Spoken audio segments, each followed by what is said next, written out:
Monthanus Ratanapakdee is grieving for her father, an always gentle soul. Happy birthday, dear Grandpa. Her dad, Vichar, moved from Thailand to San Francisco to help his daughter and son-in-law, Eric, take care of their two sons. It wasn't long before the whole neighborhood fell in love with Grandpa. Grandpa always friendly, all the neighbor. Grandpa always teaching us about forgiveness. All the neighbor remember him and he's smiling. But this is the video no daughter wants to see. Surveillance cameras capturing the moment her 84-year-old dad was attacked and violently knocked to the ground on a morning walk. It's painful. I don't want to see it. It's a broken heart.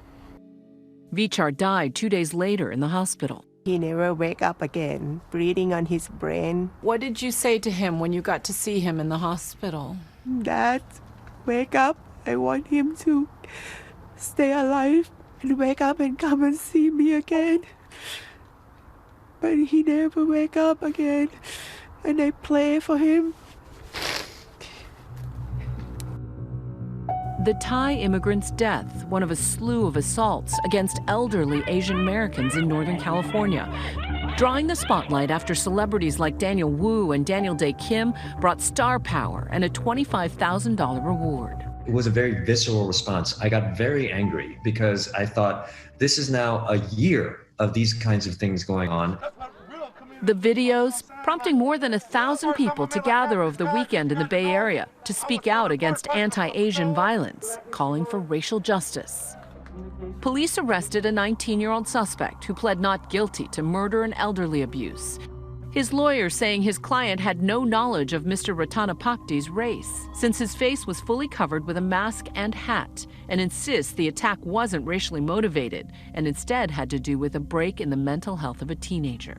Even though no hate crime charges were filed, some in the community blame the tension between Black people and Asian Americans.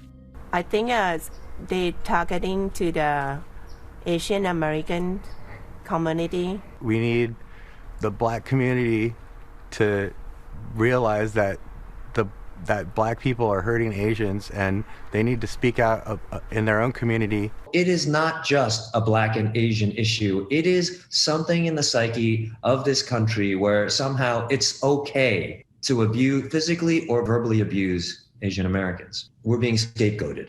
How do you try to distinguish between, crimes of opportunity, crimes of just simple rage versus racism? We can talk about all the nuances, but this is not just one community. It is every community. We have the tech CEO in the Silicon Valley who verbally abused an Asian family in a restaurant. Asian piece of Oh my God. And then we have Torrance Karen. Go back to whatever Asian country you belong in. Thank you for coming through. Community leader Dr. Connie Won says it's clear Asians are being scapegoated and blamed for the pandemic. When the previous administration said things publicly, like the Wuhan virus, the China flu, the China virus, the plague from China, we have to be accurate. Unapologetically, he helped to stoke the fires of anti-Asian violence against our communities. Stop AAPI Hate began collecting more than 2,800 reports nationwide of anti-Asian hate between March and December. The NYPD reporting a nearly 2,000% increase in Asian American hate crimes last year. But Dr. Won says these accounts are merely the tip of the iceberg. Our communities are not reporting these incidences. We don't want to cause more trouble, more attention to our communities. In this moment, with calls for racial justice echoing, a broader conversation is taking shape. Historically, there have been tensions between the African American and Asian American communities, but George Floyd galvanized the two communities in a way that I'd never seen before. I'd never seen more Asian Americans standing up in support of Black Lives Matter, myself included. And so I'm hoping that that momentum carries over into these cases, because it really ultimately is about a collective, unified response to injustice. Historically, Black and Asian Americans have come into conflict in big cities, perhaps most dramatically during the unrest in Los Angeles following the Rodney King verdict. A riot sparked by what was felt to be an unjust verdict for a Black man also became an economic war against Koreans. In what ways have Blacks been pitted against Asians? White America tends to privilege Asians and Asian Americans in ways that they do not our Black and Latinx community members. So it is about the model minority myth, which is that our communities are excelling. Crazy Rich Asians, the Bling Empire. More diamonds in her? Treasure. Those are not the real life depictions of what our communities really look like. Just landed in San Francisco and I'm gonna hit the ground running. Will Lex Ham is part of the generation helping to move that momentum forward. We're sick and tired of being invisible and ignored in our country. The pain of the Asian community has been muted for decades. The actor flew from his home in New York to the Bay Area to spend the weekend in San Francisco's historic Chinatown. Anyone whistle? Handing out self-defense whistles. Thank you. And passing out pamphlets in Chinese, informing people how to report hate crimes in their communities. Ham also met with local leaders on the ground. You don't fight racism with racism. You fight racism with solidarity. And quickly realized he has a lot to learn. This is the Oakland Anti-Asian Racism and Violence rally. We're joined by our Black brothers and sisters. Now, this is a call to action to everybody else who believes. Asian American history is American history that needs to be taught.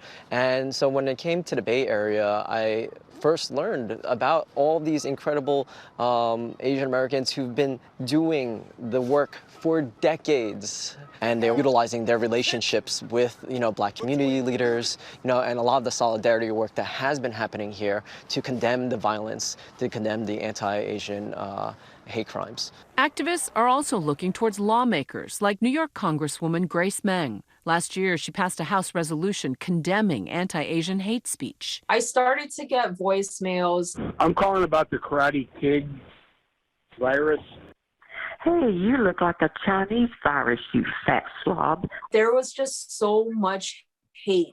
And even though I and so many Asian Americans were born and raised in the United States of America, there are always instances where we are made to feel that we are foreigners. It's like when you're shouting in the wilderness, our people are getting attacked, our people are getting harassed, spat on, beat up, slashed. Please, somebody pay attention. Please, notice us. Give me confirmation that, I am American too. And I just haven't been able to feel that in a long time. I know you have children. I'm a mom too. What do you say to them? I said, look, this is what's going on. There are people in this country who will take a look at you and without knowing anything about you, may call you something that is derogatory, may even try to cause harm to you. It strikes me that this is the Asian equivalent of the talk that African-American parents often have to have with their children. I've had, very sort of superficial talks about, understanding people's different racial background. It was really one of the first time that I, as a mom of two young boys, started to be scared for their life and what might happen to them in public. That fear is something Monthanus and Eric say their young sons, who already lost their grandfather so tragically, have had to deal with firsthand. I've been outside with the kid, and then I've been attacked verbally. They're yelling, and then you are sick, you are wireless Asian. How did your kids react to that? We know it's violence. We just walk away. But that pain pales in comparison to her father's murder. We want him to be the spark that starts the healing and the recognition of what's going on. I miss him a lot every day. He's a caring person. We can't believe this happened.